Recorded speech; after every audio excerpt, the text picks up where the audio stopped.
పిల్లలు ఇక్కడ 4 బాక్సులు ఉన్నాయి. ఒక్కొక్క బాక్స్ లో ఎన్ని పూలు ఉన్నాయి లెక్క పెట్టాలి. ఒక బాక్స్ లో వేరేగా ఉంటుంది, ఆ బాక్స్ కు టిక్ పెట్టాలి. సరేనా? ఇప్పుడు ఉదాహరణకు నేను ఒకటి చేసి చూపిస్తాను, చూడండి.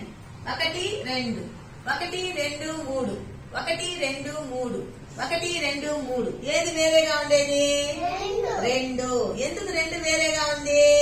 ఇవన్నీ 3లు, ఇది మాత్రం 2 కాబట్టి ఇది వేరేగా ఉంది, కాబట్టి టిక్ పెట్టాలి. సరేనా?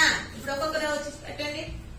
1 2 3 4 5 1 2 3 4 5 1 2 3